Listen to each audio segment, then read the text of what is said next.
Uma boa tarde a todos. Nós estamos aqui começando agora a oficina online de contação de histórias, Contando para Contadores.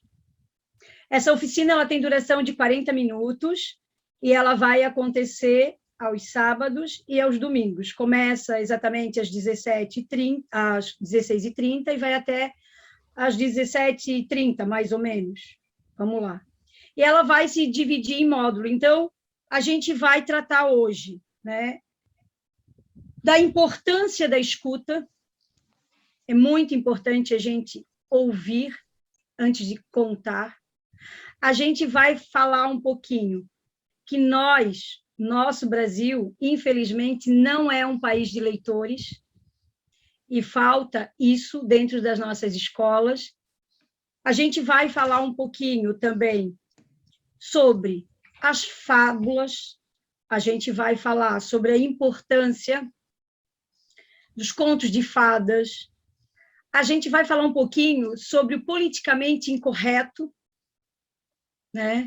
Que hoje em dia não pode-se mais contar histórias de bruxa, não pode-se mais contar contos de assombração. Boa tarde, Linilson. Boa tarde a todos. E a gente vai ter algumas tarefas. E durante a minha fala vai ser disponibilizado aqui no link algumas referências, alguns artigos, porque além das minhas vivências enquanto professora, enquanto contadora de histórias, eu vou trazer também apresentações de amigos meus, né, na qual eu admiro muito, para que vocês possam conhecer o trabalho deles e entender, né, como é que se faz uma contação de histórias com origami, como é que se faz uma contação de histórias com bonecos. Então, eu vou disponibilizar vários links para que vocês possam ter acesso a essas informações. Vou falar das minhas experiências enquanto professora em sala de aula, e eu trago agora uma introdução, né? Porque a narração de histórias ela é agente transformador social, onde o narrador e os ouvintes experimentam um olhar holístico para o meio e para si. Envolve e desperta a curiosidade, auxiliando no pensamento crítico e nas habilidades de leitura e de escrita e de oralidade. Contar histórias requer habilidade, que podem ser aprendidas. A arte de contar histórias transporta o aluno e o ouvinte para um universo lúdico do imaginário, permitindo experiências importantes para seu crescimento pessoal e intelectual. Como eu disse, é inadmissível, essa oficina ela é direcionada para professores e para contadores de histórias iniciantes. Então, a gente vai desmistificar muitas coisas dentro da contação de histórias, o que pode e o que não pode, para que eu possa me sentir seguro, né, enquanto professor que conta histórias, né? Então, quando eu falo que, infelizmente, o Brasil não é um país de leitores e que incentiva a prática da leitura de forma constante e prazerosa, eu falo isso enquanto professora. Tem um pedagogo chamado Rodrigo Franco, que ele salienta que a leitura é obrigatória dentro das escolas, e por isso ela acaba se tornando maçante e não é prazerosa. Então, a gente poda a criança, aquela criança que gosta de ler gibi, na qual muitas crianças da nossa época foi alfabetizada através dos gibis, né? Não, hoje em dia, gibi não é boa leitura, gibi não presta. Não, banana, esses livros, isso não presta. Então, a gente começa a podar aquilo que a criança gosta de ler. Então, como é que a gente quer que uma criança se torne leitor se a gente poda ela? Poda o contato dela com os gibis, o contato dela com os livros de assombração, de terror, e a gente vai entender esse politicamente incorreto, né? Enquanto professor. A gente ouve muita coisa e tem isso como verdade absoluta. E a gente sabe que não é por aí, né? Falando um pouquinho agora sobre o poder da escuta, eu penso que todo contador, ele, antes de tudo, ele tem que ser um escutador de histórias. Eu, por exemplo, eu comecei a ouvir as histórias contadas pelo meu avô aos 5 anos de idade. Meu avô paterno, seu Lionel, todos os dias, após o almoço, ele me convidava para dormir um soninho da tarde e nós fazíamos acordo. Eu aceitava dormir desde que ele me contasse uma história. E a história que ele me contava era uma história muito especial. Era a história de vida dele enquanto ele esteve em campo de batalha na Segunda Guerra Mundial, onde o Brasil ele foi convocado a lutar junto com as forças aliadas, né, que eram os Estados Unidos, a Inglaterra, enfim. E ele me relatava a experiência na qual ele perdera amigos, e me relatava também a experiência que ele viveu no campo inimigo, escondendo dentro daqueles casacos pesados, por causa do frio intenso, pão, para poder matar a fome das crianças que viravam órfãos, né, de pais prisioneiros ou mortos em combate. Ele corria um risco muito grande, porque não é permitido, né? Não era permitido que se fizesse isso, mas ele fazia. Então, essas histórias, para uma criança de 5 anos ouvir, e eu vou dizer para vocês, eu amava quando ele me falava, quando ele me contava. Então, eu fui me construindo enquanto narradora oral, enquanto professora, a partir dessas histórias na qual eu escutava. Hoje em dia, dentro de sala de aula, o professor ele não tem mais tempo para ouvir a criança, ou ele tem tempo e não ouve. A criança tem necessidade de fala, ela tem necessidade de contar. Agora, com o retorno das aulas, mais do que nunca, isso se fez tão necessário, a escuta, o ouvir. As crianças, eles acabam nos surpreendendo e nos encantando. Então, professores, contadores de história, ouçam as crianças, pois eles têm muito para nos ensinar. Depois que eu me torno uma escutadora de histórias, ou uma escutadeira de histórias, e uma leitora, eu preciso pensar quais as habilidades são necessárias para se contar histórias. E eu gostaria que vocês fizessem uma reflexão. Se alguém quiser falar, pode abrir o áudio, tá? Se sintam à vontade. A gente está trocando experiências e informações. Eu gostaria que vocês me respondessem ou pensassem em alguém que vocês têm como referência como narrador oral, que conta história encantadora e que vocês acreditam que nunca vão conseguir fazer ou ser capaz, né, de fazer igual a essa pessoa, ou igual a fulano, ou igual a ciclano, aquele contador que conta nas livrarias, aquele contador que conta através de um espetáculo na qual vocês já presenciaram. É muito comum a gente achar que para contar histórias tem que ter curso de teatro, tem que saber tocar um instrumento, tem que saber posicionar a voz de forma correta, precisa-se de objetos, né, caríssimos, cênicos. Mas vocês sabem por quê que nós pensamos assim? Porque cada vez menos, nós ouvimos histórias contadas de forma natural, como se ouvia enquanto criança pelos nossos avós. As nossas referências se perderam.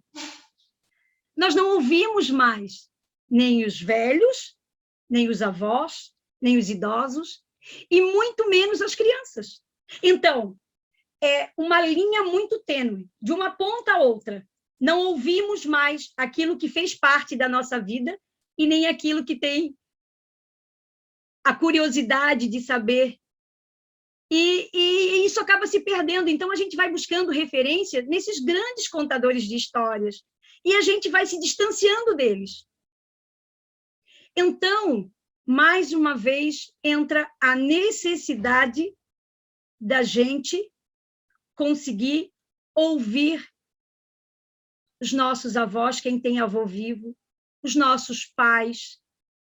Eu sou filha de pescador. Meu pai era um grande contador de causos. Muitas dessas histórias que o meu avô me contou aos 5 anos se perderam na minha memória. As histórias que meu pai contava também.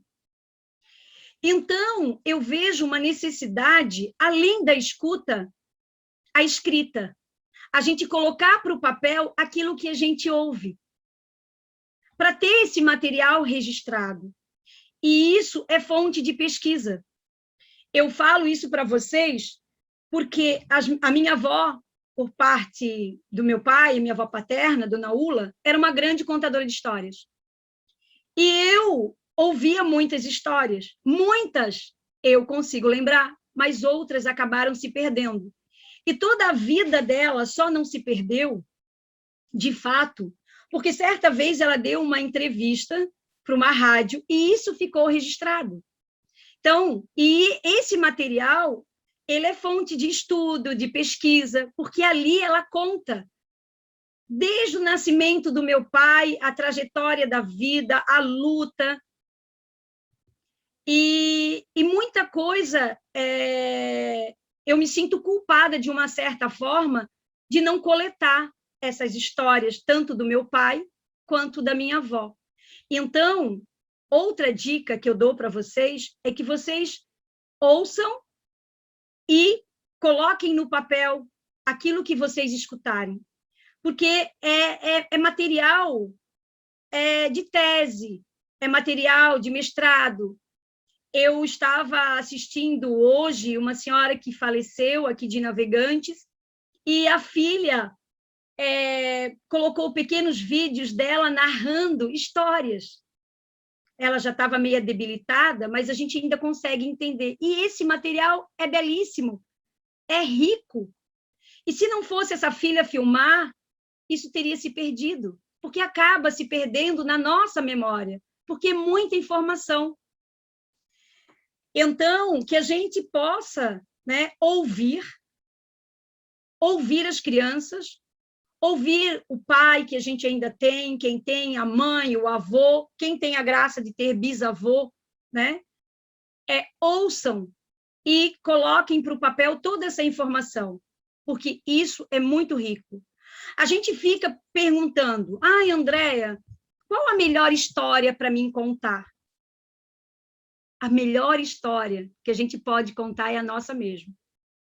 Porque eu preciso me descobrir enquanto contador de histórias. Eu preciso contar as minhas experiências, as minhas vivências. Vocês não têm noção do sucesso que é isso com as crianças, com as pessoas. E isso está em alta. Essas histórias reais, né, das nossas vidas, das vidas de cidadãos de superação. Isso faz com que a criança se espelhe em vocês. Admirem mais ainda e recontem as suas histórias. Eu lembro que certa vez eu tenho uma cicatriz no braço e um aluno me perguntou o que foi isso. E eu comecei a contar, de fato, o que aconteceu. E ele ficou encantado. E toda vez que eu falava, ele dizia, conta mais, professora, conta mais.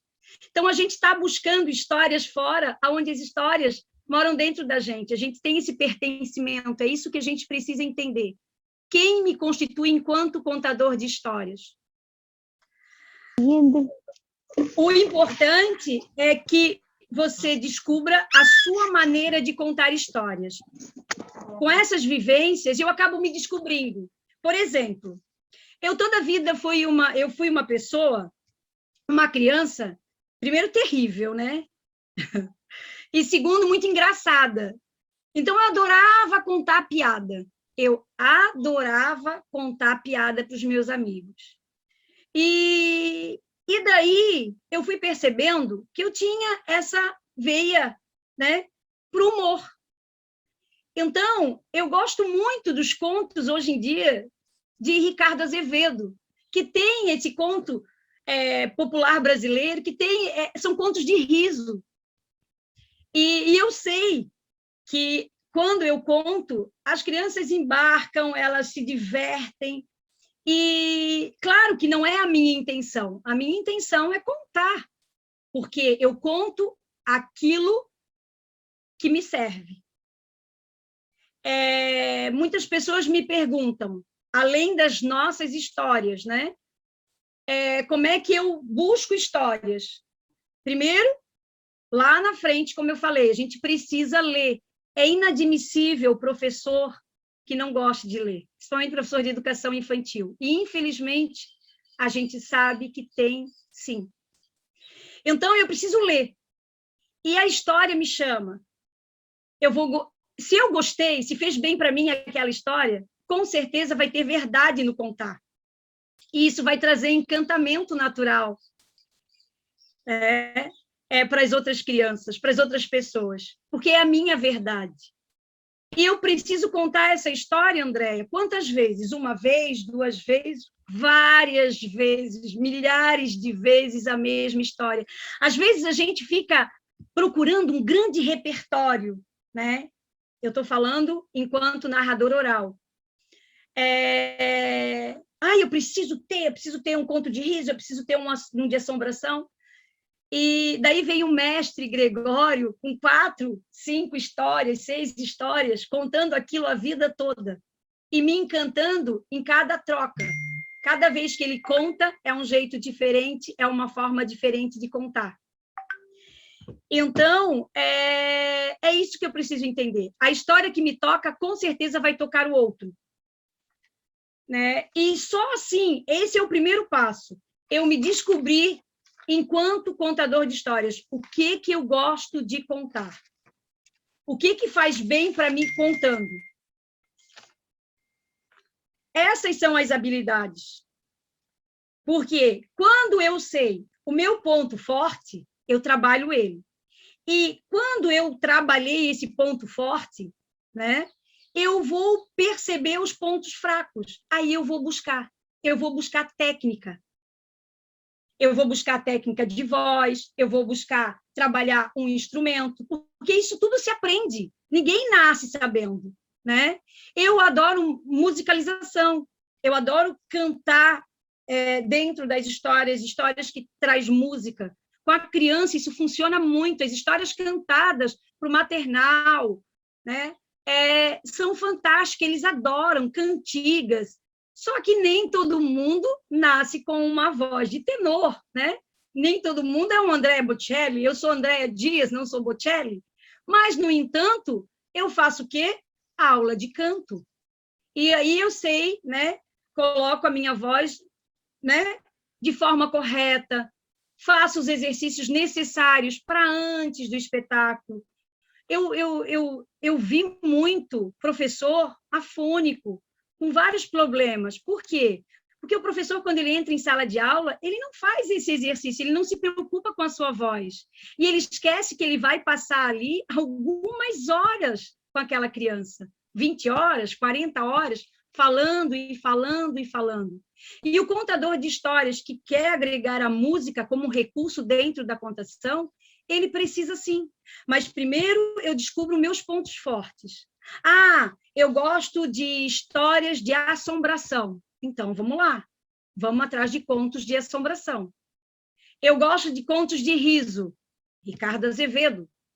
E assim eu vou percebendo as minhas dificuldades. Então, eu posso contar na frente do espelho, eu posso gravar enquanto eu conto, é um recurso ótimo.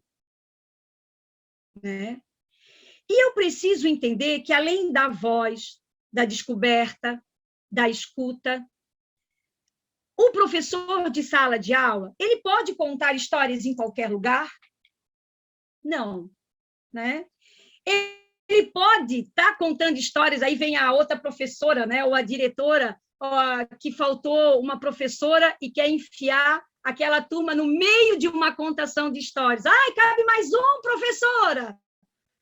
Cabe mais um, professora! Né? E aí a pessoa diz assim, cara, como é que eu vou contar a história? Como é que as pessoas vão se concentrar, né, na minha narração? Se sempre tem um barulho, alguém chegando, isso não pode. Não pode. Eu preciso de um lugar, eu preciso estipular. É um projeto de leitura que eu vou desenvolver com as minhas crianças, então eu preciso entender que eu preciso de um espaço, de um dia, e que a escola precisa ser informada de que naquele momento eu estou trabalhando ou fazendo uma mediação de leitura, que a gente vai ver a diferença, não é a mesma coisa, enquanto eu faço uma mediação de leitura e enquanto eu faço uma contação de histórias. Aquele momento é sagrado para o professor, para o contador de histórias. Ele não pode disputar com brinquedos se é ao ar livre, ele não pode disputar com som, com funk, se é um evento. Não pode. O contador de histórias e o professor, ele precisa ser respeitado. Aquele momento é sagrado, o ambiente tem que estar propício, seja com almofadas, no chão ou na cadeira. Agora eu voltei em sala de aula. As crianças, antes a gente fazia ou no pátio externo, na casa da árvore, ou na biblioteca. Ambos os lugares agora não podem. Eles precisam ficar dentro da sala, né? E como eu, enquanto professora, prendo a atenção de uma criança que quer pular, quer brincar dentro de uma sala de aula 45 minutos, que é o tempo que eu passo contando histórias. Então, eu tenho que usar dos meus recursos que a história me dá. Vou dar um exemplo. Eu contei O Grande Rabanete, de Tatiane Belink, certo? Contei a história, né? Como foi para a educação infantil, depois eu vou deixar o link de uma menina, quem mora em Navegantes, eu acredito que ela mande.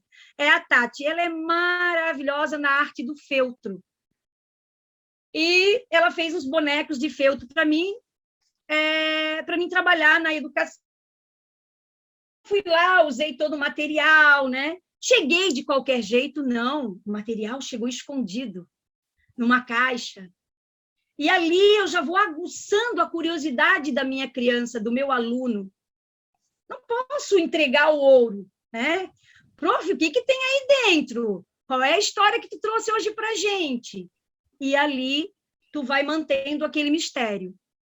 Eu abri, comecei a narrar, então, de dentro da caixa, eu tirava os personagens que iam, né, compondo a narrativa. Beleza. Terminei a narrativa. Antes de começar a narrativa, eu já comecei a perguntar para eles. Vocês sabem o que é um rabanete?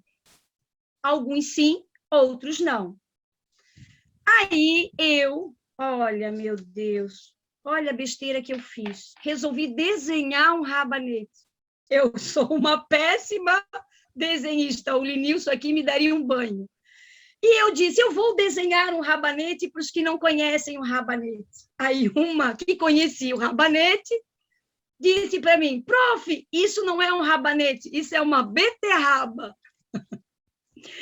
E eu disse, quase, né? Não chegou muito bem, mas enfim, acho melhor eu contar histórias. E eu desenhei o tal do rabanete e comecei a perguntar se eles gostavam de frutas, que fruta que eles gostavam, se eles comiam salada, enfim, trabalhei, trouxe a história. Ok, cantamos, brincamos, e agora? O que eu faço? Não deu tempo ainda, tem 45 minutos. Vamos fazer o seguinte, olha só, todo mundo de pé no mesmo local onde está a carteira, né? A mesa. Todo mundo, que eles têm um espaço, né? É 1,5 m, 2 metros de distância. Ok. Então, assim, eu vou falar um tubérculo, uma fruta. Se essa fruta ela é por dentro da terra ou por fora da terra. Se ela for por dentro da terra, vocês se abaixam. E se ela for por cima da terra, vocês levantam. Gente, foi demais, né? Aí um gritou lá, rabacate. Aí eu dizia, por dentro ou por fora? Aí uns abaixavam, outros levantavam. E assim a gente vai ensinando, vai inserindo a história, e eles vão aprendendo de forma lúdica, e é isso que encanta a criança. É esse encantamento e essa forma que eu trago a história. Eu não simplesmente peguei um livro, hoje eu vou fazer a mediação desse livro. Eu não conheço, eu não fico íntimo da história, eu não internalizo essa história enquanto professora. Não pode. Eu preciso ler, reler, ver as possibilidades que aquela história vai me trazer. E aí sim, me preparar e ir para a sala de aula. Então, eu preparei o material, eu criei possibilidades em cima daquele texto que eu já queria, que eu já sabia que eu ia trabalhar com eles, porque eu faço o meu planejamento, né, mensal. Eu dou aula para 400 alunos. Eu dou aula desde o maternal até o Fundamental 1, até o 5º ano, alunos muito mais altos do que eu, adolescentes, né, que te questionam o tempo todo, e vocês não têm noção do que foi voltar ontem. Ontem foi o primeiro dia que eu voltei para os meus alunos de 4º e 5º ano. A euforia, a gritaceira. Eles queriam vir me abraçar como quem diz, cara, chegou o meu socorro. Sabe? Chegou o momento que eu vou extravasar, que eu vou rir, que eu vou brincar. Por quê? Eu levo uma história. Então, eu levo uma história, por exemplo, eu contei para eles Soldadinhos de Chumbo, eu trabalhei com eles ano passado, Soldadinho de Chumbo. Só eu conto a história. Eu levo uma frase específica dentro dessa narrativa e eu coloco no quadro. E eu digo, olha só, toda vez que o soldado tiver que falar, quem são os soldados? São vocês. Então, essa interação da criança e do adolescente dentro da tua narrativa, ela é fundamental, ele se sente importante. E isso flui, eles amam. E eles gritam e eles cantam porque a frase está ali, tu está estimulando isso na criança, tu está estimulando isso no adolescente. Então, os meus alunos, eles contam a história, porque antigamente achava-se que a gente contava histórias e não podia, né, trabalhar com uma certa liberdade durante a contação, porque a professora poderia sair do controle, porque quando tu coloca criança na parada, tu tem que ter jogo de cintura para poder trazer essa criança de volta para a história, senão você acaba se perdendo. Então, essa interação, quando a gente aprende a fazer, e eu vou dizer uma coisa para vocês muito importante, muitas coisas que eu aprendi a fazer não foi só a didática, os livros que me deram e as oficinas, foi a minha vivência, porque o meu maior laboratório é a escola. Os centros sociais onde eu faço trabalho voluntário. Lá eu sei o que funciona. E isso eu aplico nos meus espetáculos, isso eu aplico nas festas infantis. Eu estou vendo que muitos contadores de histórias, porque antes teve uma febre, né? Estão deixando de fazer espetáculos de contação de histórias em festas de aniversário. Claro que agora a gente vive numa época de pandemia, mas a maioria dos meus amigos não fazem mais. Por quê? Porque tem que disputar com os brinquedos da festa, tem que disputar com os pais conversando, né, com os adultos, enfim. Eu tenho técnicas, porque eu penso que tudo que é combinado antes dá certo depois. Né? Agora, se você deixa para falar na hora, de repente a coisa não funciona. Então, eu nunca tive problema, porque eu já deixo estipulado com a mãe um local próprio, eu quero um local próprio para isso. Na hora do brinquedo, para o brinquedo. Quem está cuidando do brinquedo diz, agora está fechado, agora é isso. E a criança automaticamente ela quer conhecer. E assim acontece. Então, eu nunca tive problema, nunca, bem pelo contrário. E nunca, eu já fiz várias festas de aniversário, eu posso garantir para vocês, tem foto nas minhas páginas, depois eu posso disponibilizar, aonde as crianças, não só as crianças, porque eu chego nas festas de aniversário, eu me apresento, eu sou a fulana de tal, estou aqui para isso, os adultos sintam-se à vontade, eu estou nesse canto ou aqui, trabalhando com as crianças. A festa para. Se é 45 minutos de espetáculo, é 45 minutos que os adultos ficam ali presos à história. Andréia, como? Gente, uma história bem contada, ela encanta qualquer idade. Né? O Grande Rabanete é uma história que a gente se diverte muito. A Dona Baratinha, os adultos adoram. Por quê? Porque é aquilo que eles ouviam na infância. É os contos da carochinha. E a gente acha, né, erroneamente, que isso não encanta as pessoas. E, às vezes, a gente fica buscando histórias de fulano de tal, histórias de fulano de tal, né? E a gente esquece dos contos tradicionais, dos contos populares que encantaram durante anos e ainda continuam encantando. E eu fui saber disso enquanto estudante de pedagogia, que caiu para mim num sorteio contar os 3 porquinhos. E eu disse, meu Deus. Fui lá, né? Era ali o sorteio, contei. Aí, uma aluna disse, os 3 porquinhos, a André já deve ter contado mais de 1 milhão de vezes. E eu caí na gargalhada. Eu disse, sabem quantas vezes eu contei os 3 porquinhos enquanto narradora, enquanto professora? Nunca. Mas aquilo já estava tão internalizado de ouvir, né? O meu pai, a minha avó, o meu avô contar, que para mim foi muito fácil. Então, comece pelas histórias que vocês já se apropriaram enquanto criança, ou ao longo das vidas de vocês. E vai ser muito fácil. E ali você vai pescando, e ali, gostei disso, não gostei daquilo. Aquela hora funcionou, a hora que eu usei essa música, encaixou. E assim a coisa vai acontecendo. Né? Então, contem essas histórias. Primeiro, um local apropriado. Eu criei, ou melhor, as professoras criaram para mim um cartazinho para colocar na fechadura da porta, dizendo assim, atenção, momento da história. Aquilo é sagrado. Se for caso de vida ou morte, eles até abrem a porta, mas se não, não abrem a porta. Não tem monitora que se levante, não tem.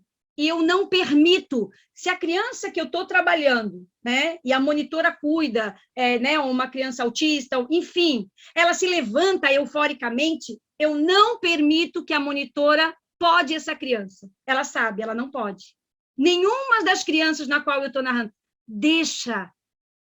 Eles estão tão dentro da história que eles levantam, eles vão para frente, eles falam, eles se levantam. Cara, é a forma que a criança está se expressando. Então, não pode essa criança, porque se você ficar falando, quieto,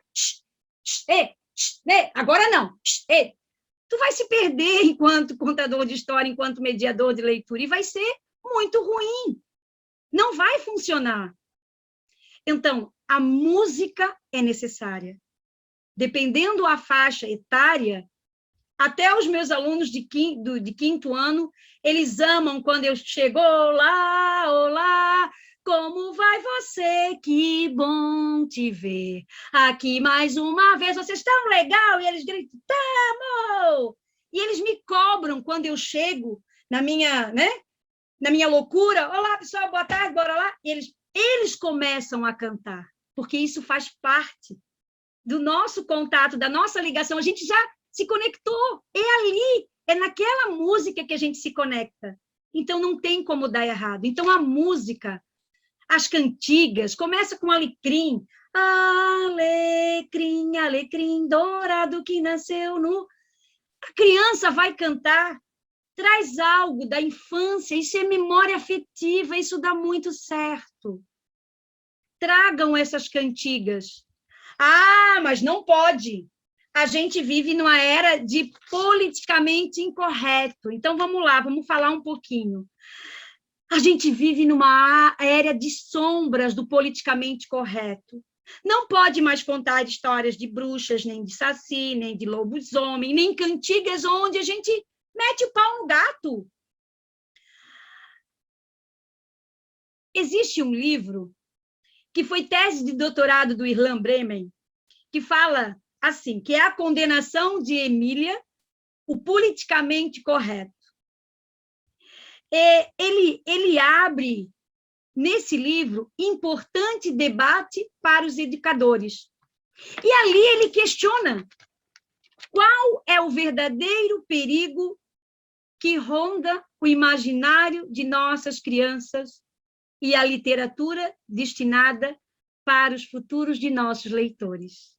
Então, antes de você ir para dentro da sala de aula falar besteira, antes que um pai venha lhe cobrando, professora, você contou uma história de bicho, de monstro para o meu filho, e ele chegou assustado em casa. Você tem que saber o porquê que você está fazendo. Você tem que entender um pouquinho sobre os contos de fadas, sobre a importância de se contar contos de fadas. O Gilberto Chesterton, ele foi um grande escritor inglês, poeta, jornalista, e ele fala que os contos de fadas são puras verdades, não porque nos contam que dragões e bruxas existem, mas porque nos mostram que eles podem ser vencidos. Então, às vezes, professor, não fique abismado quando uma criança se identifica com a bruxa, quando a criança se identifica com o lado mal da história. A Ângela vai colocar o link, tá? Para que vocês possam conhecer um pouquinho mais sobre o Gilberto. Porque o ser humano é constituído do lado bom e do lado ruim. E a criança se identifica porque é o momento que ela está vivendo, é a fase transitória que ela está passando. Algo que está acontecendo na vivência dela, no meio dela, e ela se identificou e está tudo bem. Nem sempre nas novelas e nos filmes a gente se identifica com o mocinho, não é verdade? E está tudo certo. E esses livros, né, como o Bruno Betten, onde ele traz no seu livro a psicanálise dos contos de fada, que é uma radiografia das mais famosas histórias para a criança, extraindo o verdadeiro significado. E ele explica, também vai ter o link aí para vocês ter como material de apoio. Eu tenho aqui também,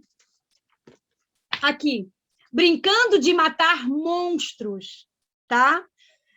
Porque as crianças precisam de fantasias, videogames e violências de faz de conta. Gerald Janes. É maravilhoso. Por quê? Por que tem essa história de dizer que fulano assassinou ciclano porque jogou videogame? Não.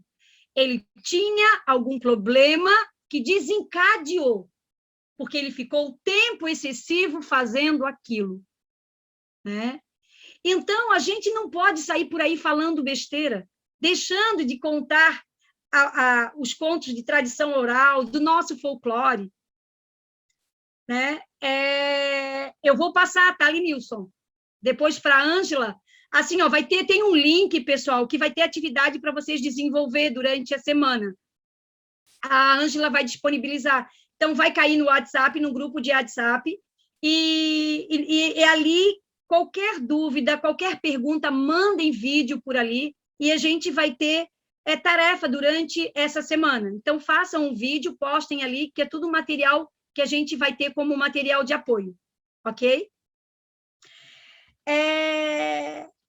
Então, a gente precisa ler antes de falar besteira, né? A gente tem que entender o que é um conto de fada. Os contos de fada, eles são narrativas cujas histórias se reproduzem a partir de um motivo principal. Como, por exemplo, vou citar aqui João e Maria. Qual é o motivo principal?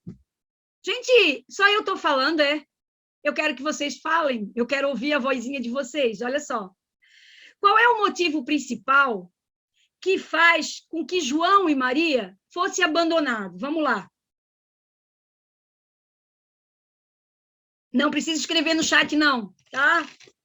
Abram aí, que eu quero ouvir. Hein? O que vocês me dizem? Qual o motivo principal do João e Maria, que é um belíssimo conto de fadas, faz com que os pais...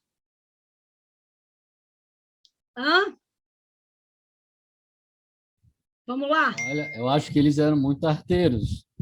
Tu acha? O principal motivo é a fome. Não é a fome? Isso, então falem, por favor, abrem aí e falem. É a fome, né? Na verdade, a história é essa. Exatamente. A fome, a pobreza, né? A fome, a pobreza. O largar na floresta, que a vida dê jeito, que a floresta dê conta, que nós não podemos mais. Exatamente. E daí, quando, né, a cultura indígena tem, na cultura deles, quando nasce uma criança com alguma deformidade, né, eles sentem a necessidade, porque o índio, normalmente, ele é um nômade, a gente vem apedrejando aquela cultura, aquele modo de agir, sem entender. Para a gente poder entender um conto de fadas, a gente precisa ler o que ele diz, o que ele quer nos mostrar. Sim, é a fome. E através disso, ele transmite conhecimento, os contos de fadas, eles transmitem conhecimento, eles transmitem valores culturais de geração para geração, transmitidas oralmente, onde o herói ou a heroína tem que enfrentar grandes obstáculos antes de triunfar contra o mal. Então, João e Maria é abandonado na floresta por causa da fome, a própria sorte, dizer, se sobreviverem, tudo bem, se não sobreviverem, sinto muito, né? E aí eles começam o frio, a fome, o medo, e saem daquela posição, né, de conforto, daquela zona de conforto que muita gente nesse momento passa, né? Para mim, como tá tudo bem, né? Não vou criar, não vou buscar, como tá bom. Eles saem dessa zona de conforto e eles vão em busca de algo melhor. Quem eles encontram?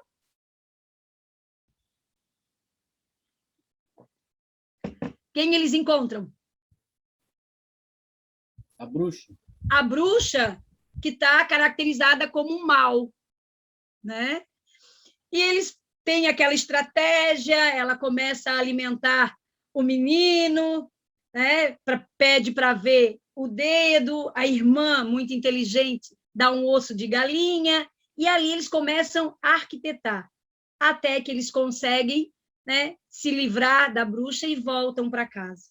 Então, em todo conto de fadas, ele tem esses personagens característicos. E ele fala muito, né, sobre a jornada do herói. Então, muitas histórias, muitos filmes, muitos best-sellers, eles trazem essa narrativa, que é a mesma narrativa da jornada do herói. Obstáculo, dificuldade, superação, felicidade. E a gente precisa entender sobre essas narrativas e por que a gente deve contá-las em sala de aula, antes de a gente sair por aí falando besteira, que isso não pode, que isso não deve, né? Então, é isso. Na próxima oficina, no próximo encontro, a gente vai falar um pouquinho sobre as fábulas. Andréia. Oi, pode falar. Boa tarde. Boa tarde a todos os participantes, né? Eu queria agora falar em nome da Fundação Municipal de Cultura. a qual agora estou fazendo parte como assessor técnico. Quero dar as boas-vindas a todos os educandos que estão aí conosco. Linilson aí fazia tempo que eu não ouvia. Gostaria de ver os rostos dos demais, mas o pessoal aí está meio resiliente aí com aparecer os seus rostos aí, né? Mas é importante que a gente... Eu gosto de, quando estou numa reunião, mas é uma particularidade de cada um, né? De ver os rostos dos participantes. Mas, enfim, né? Aí a gente sente um pouquinho das expressões, do que está sentindo, de todo aquele movimento que está acontecendo enquanto se narra alguma coisa, ou enquanto está desenvolvendo aquela atividade ali online. Eu quero parabenizar a Andréia Dias por mais uma iniciativa desse curso, né, que agora com a Lei Aldir Blanc proporcionou a toda a sua equipe, uma equipe que aí a Ângela, acho que tem mais uma moça junto, né, Andréia, depois pode falar o nome dela, dá suporte para que as coisas aconteçam de forma bem organizada. É uma pena que a gente está vendo poucos dos que fizeram as inscrições estar aqui conosco. Muitos querem, na hora realmente de vir à frente, de vir à baila. É verdade. E foram praticamente 100 inscritos. Então, assim, ó, muitos tiraram a oportunidade de outras pessoas, né? É complicado. A procura foi grande, muita gente assim procurando a gente no privado, eu não estou conseguindo entrar no link, o que deu, está algum problema, e a gente explicando que a inscrição já tinha encerrado, devido ao número, mas enfim, o mais importante é quem está aqui, eu estou falando para professores, né, pedagogos, pessoal que trabalha na área, quero dizer a vocês que vocês possam ecoar, né, reverberar essas informações, esses cursos estão sendo dados, tem muita coisa acontecendo na Fundação nesse momento, nós temos nossas redes sociais, podem estar sendo verificados, o que está acontecendo, o que curso está acontecendo, o que vai acontecer semana que vem, lá no canal do YouTube da Fundação, quais os vídeos, professores que estão aqui agora, nós temos documentários importantíssimos lá, que estão disponíveis a vocês para trabalhar dentro de sala de aula da nossa cidade. Então, visitem o nosso canal do YouTube, inscrevam-se, que muitos cursos ainda, muitas coisas legais vão acontecer ali, estão acontecendo. Nós temos muitos artistas gabaritados na nossa cidade, estão produzindo materiais muito bons. Tá? Então, gostaria de pedir a vocês que levassem essas informações para os seus alunos, nas escolas, passem adiante essas informações que vocês estão recebendo, que é o mais importante, né? Nós temos agora, nesse momento, o edital Vilma Mafra, que tem a oportunidade aí com 13 cotas, são 10 cotas de 31.200, 3 cotas de 13 mil, essas 3 cotas menores são para artistas que nunca colocaram projetos. Eu nunca coloquei projeto, não posso também fazer as cotas maiores? Sim, você pode. A gente procurou fazer essas cotas menores para dar mais possibilidade, mais chance das pessoas que nunca adentraram o processo estar dentro. Então, por favor, professores, divulguem as ações que a Fundação Cultural está promovendo e vai promover ainda muitas outras. Andréia, parabéns mais uma vez a você e sua equipe. Nós temos outros cursos acontecendo, curso de fotografia, um já se findou, outro com Daniel, com Eduardo Werner está acontecendo. Vai acontecer outros cursos, formadores, quem quiser fazer projetos, aprender a fazer projetos com Ricardo Stone. Então, fiquem ligados na programação, que tem muita coisa boa. E parabéns mais uma vez a todos que aqui estão.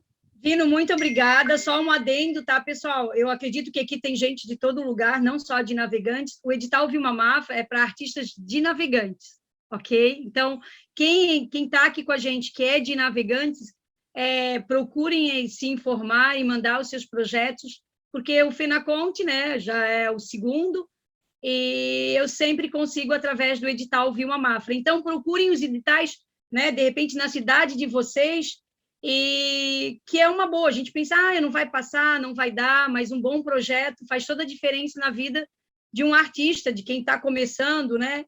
É muito importante. Enfim, quando eu falei que a criança ela é constituída num lado bom, ser humano, e ruim, tem um vídeo que a Ângela vai colocar o link aqui, o link aqui, de uma menina chamada Alana. Vocês já devem ter visto, teve milhares de acessos, aonde ela conta a história dos 3 porquinhos. Ela tem 3 anos, e ela conta a história dos 3 porquinhos, e no final ela fala, e virou carne, né? E morreu e virou carne. Então, a gente vê, através dessa menina narrando essa história, que ela não tem maldade, que aquela carne é a carne que ela come. E, além desses vídeos, quem puder lá entrar no Instagram dela ou no YouTube, a Ângela vai deixar, ela tem um outro vídeo onde ela fala que ela é uma vampira, mas que ela não come gente, não. Aí perguntaram para ela, tá, e você come o quê? Carne de porco, ela disse. Então, para que vocês entendam que a cabeça da criança ela é diferente da nossa cabeça, que a maldade que a gente coloca e a intensidade dentro dos contos de fadas é nosso. E eu trabalho em escolas públicas e dou aula em escola particular, eu estou dentro de projetos. Há uns anos atrás, eu fiz um projeto chamado Contar para Encantar, que era um conto do folclore brasileiro. E eu trabalhava com elementos lúdicos durante essa narrativa. Então, eu trabalhava com outros contadores no Encena, e tem um contador que trabalhou comigo, que ele usava, quando ele ia narrar a história do lobisomem, ele se baixava com uma capa e ele colocava, trazia, né? Mas ali, na frente de todo mundo, ele baixava, levantava e as crianças tudo olhando para ele.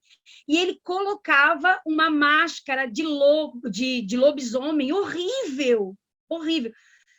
Só que ele não chegava já vestido, não, ele colocava na frente das crianças. E eu lembro que esse espetáculo ele era para séries iniciais até o 5º ano. E teve uma escola que pediu muito que as crianças do infantil, né, da educação infantil também vissem essa apresentação. Eu disse, olha, ela não é direcionada a essas crianças, pois tem cena, né? Eu usava uma máscara de bruxa quando eu trazia a bruxa, e toda a voz, né, que a gente vai dando vida, assustava. E ela disse, não tem problema. Aqui a gente já trabalha essas histórias e eles estão acostumados. Eu disse, tudo bem, se a senhora, né, se responsabiliza. E ali na frente, bem na frente, aquela estava lotado, estavam as crianças menores. Gente, eu fui uma chacota para aquela criançada, porque quando eu coloquei, eles riam daquele nariz, e eles não tiveram medo nenhum. Os maiores se assustaram, mas os menores não. Entendeu? Então, depende muito da forma que tu trabalha, né, com os acessórios durante a narrativa. Durante a contação de histórias, a gente pode usar, sim, elementos do teatro, a gente usa, né? É diferente, contação de histórias é uma coisa e teatro é outra. E eu vou dizer para vocês a diferença. Quando a gente assiste uma peça de teatro, o artista principal é o narrador, ali, é quem está desenvolvendo o papel. Na contação de histórias, o principal é a história, não é o contador. A história que tem que ficar na cabeça da criança. Vocês estão entendendo? É diferente. Então, embora os espetáculos de contação de história usem recursos do teatro, são coisas diferentes. Mediar e contar é diferente. Quando eu uso um livro, A Psicanálise da Terra do Nunca, tá? É outro livro maravilhoso que fala sobre contos de fadas, depois eu disponibilizo. Quando eu uso um livro para contar histórias, entre o narrador e o ouvinte, tem o objeto livro. Quando eu uso a voz, é só a história, eu estou contando. Quando eu uso o livro, eu estou mediando. Andréia, qual é melhor? Ambos são melhor. Se você souber trabalhar com livro, é fantástico. Eu me sinto mais confortável com livro. Ótimo! Aprenda a trabalhar com livro. Aprenda a trabalhar com livro que você vai fazer muito sucesso. Então, não existe melhor ou pior. Existem pontos de vista diferentes. Não existe certo nem errado. Existem pontos de vista diferentes. Tem uma frase que eu uso, se algum dia vocês fizerem um curso, que na ementa tá, né? Como receita de bolo, vocês vão sair dali contando histórias, desconfiem. Porque não existe receita de bolo para contar histórias. Não existe. Primeiro, há um processo. Eu ouço, eu me ouço, eu ouço a minha história, eu leio e eu passo. Aquilo que eu mais sei fazer, que eu mais gosto de fazer, da forma que eu faço. Ela é única. E a minha comadre, ela dizia sempre, eu nunca vou conseguir chegar a fazer do teu jeito, nunca vou. Eu queria, mas eu não consigo. E eu disse para ela, faça do seu jeito. E eu gostava muito de ouvir ela narrando os contos da tradição japonesa, e ainda bem que ela me ouviu, e ela começou a estudar esses contos, mergulhou nesse universo, e ela traz essas histórias com encantamento, porque eram histórias que ela ouvia de criança, ela era apaixonada pela cultura japonesa, e isso estava ali, dentro dela. Então, eu só fui o sopro que disse, abre, olha para ti, te encontre enquanto contador de histórias. Aí tu vai ver o que vai caber na tua mala ou na tua mochila para a tua vida. E isso é muito importante. Então, se eu gosto de contos de riso, eu trago Ricardo Azevedo, mas tem vários. Tem as histórias de Pedro Malas Artes, que são divertidíssimas, né? Então, vai ficar o link da menina Lana aí para vocês também. E outra coisa, vocês já devem ter ouvido falar na Anne Frank, né? que lançou um livro, O Diário de Anne Frank. Uma menina que, aos 13 anos, é obrigada a se refugiar para não ir para um campo de concentração nazista, e ali, num porão, ela vive durante 2 anos com a família. E, depois desses 2 anos, ela é levada para o campo de concentração, ela e toda a família. E, durante 2 anos, ela relata num diário que ela ganhou de aniversário 1 mês antes a vivência, tudo o que ela passou naquele porão. E depois, com a morte dela, aquele diário é encontrado, é transformado em livro e conta a história daquela menina, que aos 13 anos nos mostra a importância da gente colocar no papel as nossas vivências. O que seria de Anne Frank se não tivesse colocado no papel e ganhado, né, um diário? Isso se perdeu. Hoje em dia ninguém mais dá diário, né? Antigamente era muito comum, a gente ganhava um diário de chavinha e aquela chavinha a gente guardava e ali a gente contava nossas histórias, os nossos romances enquanto criança, as nossas paixões, e isso acabou se perdendo. O Linilson está falando que tem nas escolas, né, uma história em quadrinho dela. É fantástico. Mas por que isso foi possível? Porque ela conseguiu registrar as vivências, aquilo que ela passou. Que a gente também possa fazer isso. A gente está chegando no final dessa oficina, eu espero ter ajudado. Então, assim, para a tarefa de casa, eu peço que vocês gravem, primeiro, se apresentando. Infelizmente, eu não consegui falar com todo mundo e não conheço todo mundo. Façam um vídeo, me digam de onde vocês são, coloca lá no grupo de WhatsApp, que a Ângela já mandou o link para vocês. Desse grupo, ele é só enquanto a oficina, para que a gente possa se conhecer. Algo rápido, né? Porque senão não vai dar para mandar pelo WhatsApp. Da onde eu sou, quem eu sou professora, já conto histórias, não conto histórias, já trabalho com criança, qual é a faixa etária?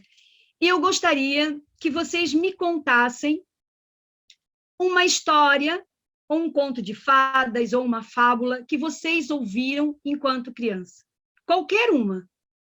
Tá? A Ângela já colocou ali embaixo no chat o link para o grupo de WhatsApp. Então, vocês podem já acessar e ali vocês vão me passando. Então, assim, acho que tem que ser menos de 5 minutos, tá, pessoal? Tanto a história quanto a apresentação. E, para a gente terminar, como eu falei, que eu gostava do Ricardo Azevedo, né, e dos contos da tradição oral brasileira, eu vou fechar esse nosso encontro com o Macaco e a Velha.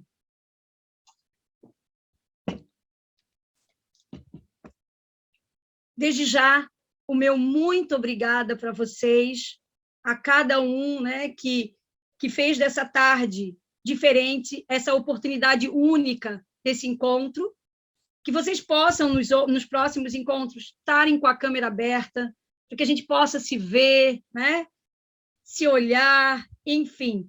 E não tenham medo de perguntar qualquer dúvida.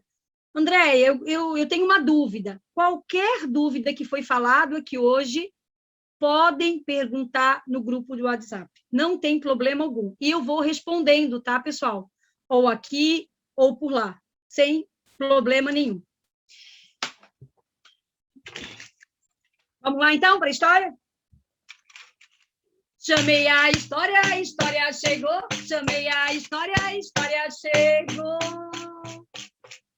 Tem banana no bananeiro, olha que tem banana na bananada. Tem banana no bananeiro, olha que tem banana na bananada. Essa é a história da velha Firim-Fim-Felha.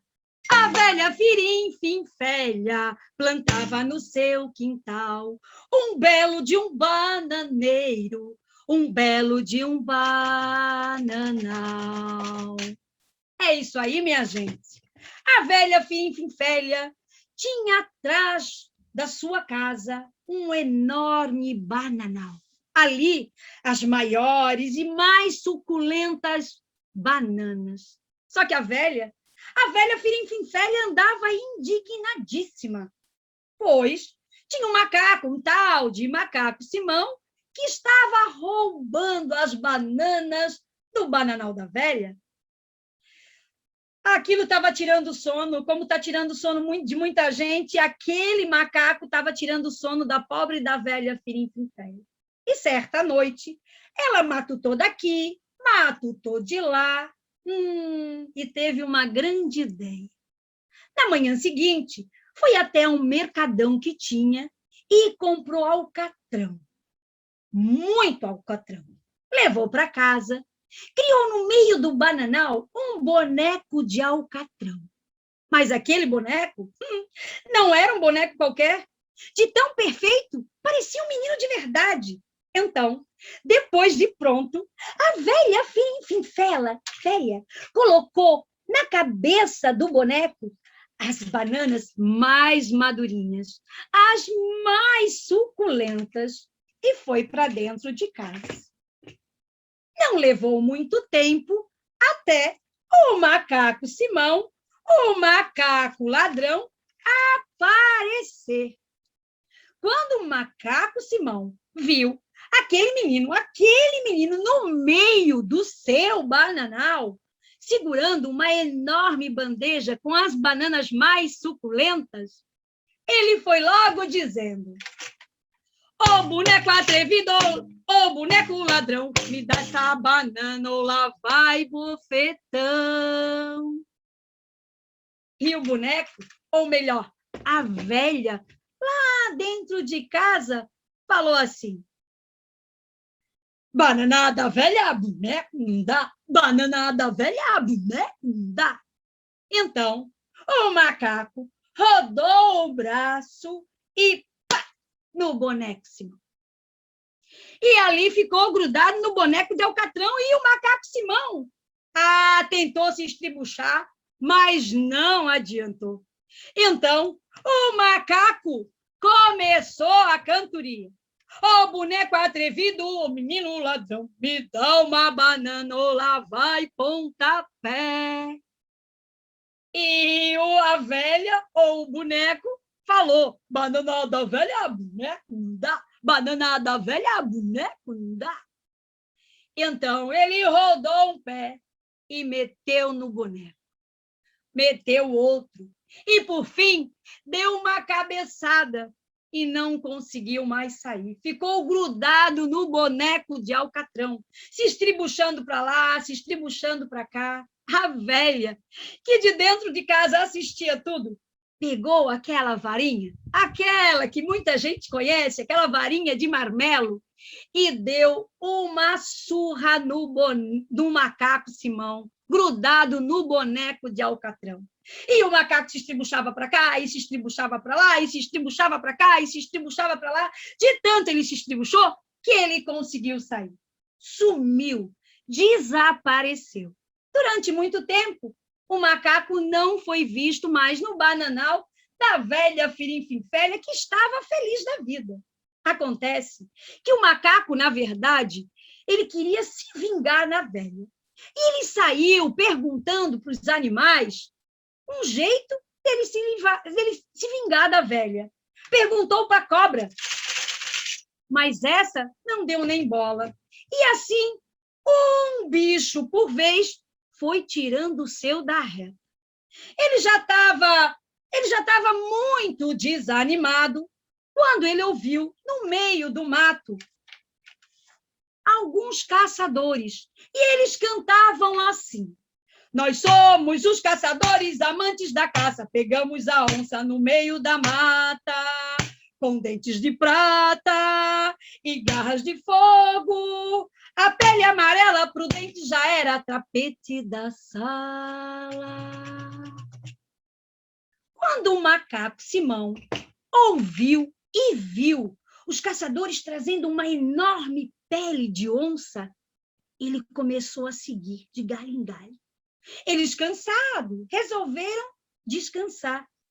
E o macaco Simão, ligeiro como era, roubou a tal pele de onça e disse: vou pregar uma peça naquela velha Firinfinfélia. E assim o fez. Certo dia, a velha, cuidando do seu bananal, o macaco Simão joga a pele de onça por cima e faz um barulho aterrorizante e parte para cima da velha, que começa a correr de um lado para o outro, de um lado para o outro, de um lado para o outro. A velha gritava, o macaco sorria, a velha cantava, o macaco sorria. Até que a velha se desequilibrou e caiu dentro de um poço. A velha, lá de dentro, gritava: macaco Simão, macaco ladrão, me tira daqui! E o macaco, morrendo de pena, afinal de contas, ele não queria fazer nenhum mal para a velha, ele queria apenas causar um susto. Rapidamente ele disse: já vai, velha! Pegou um cipó, amarrou numa árvore e entregou para a velha. Essa se grudou no cipó, sorte dela é que o poço estava com água pela cintura.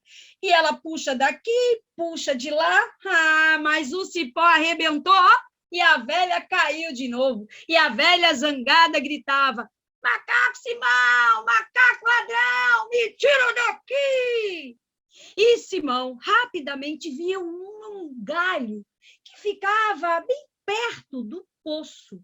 Então, ele teve uma ideia, segurou no galho e disse para a velha: pega meu rabo, velha, segura que eu te puxo. E assim fez. A velha segurou no rabo do macaco Simão e começou a subir. Conforme a velha subia, o macaco sorria. Mas não era só o macaco que ria, porque a bicharada que passava por ali e que começou a assistir aquela cena, começou a cantar: tem banana no bananeiro, olha que tem banana na bananada. Tem banana no bananeiro, olha que tem banana na bananada. Olha o macaco Simão, oh, macaco ladrão, com a Firinfinfélia no rabo grudada. Tem banana no bananeiro, olha que tem banana na bananada. Tem banana no bananeiro, olha que tem tem banana na bananada. Olha o macaco Simão, oh, macaco ladrão, com a firimpa velha do rabo grudada. E bendito e louvado, este conto acabado. Gente, muito obrigada, um beijo no coração e até amanhã a gente conversa. Então, contem, as crianças amam essa história do macaco Simão, existem várias versões, essa é uma das versões do Ricardo Azevedo. Gente, beijo e muito obrigada. Não esqueçam da atividade, hein? Quero ver todo mundo contando e encantando, certo? E amanhã a gente se encontra. Valeu, pessoal.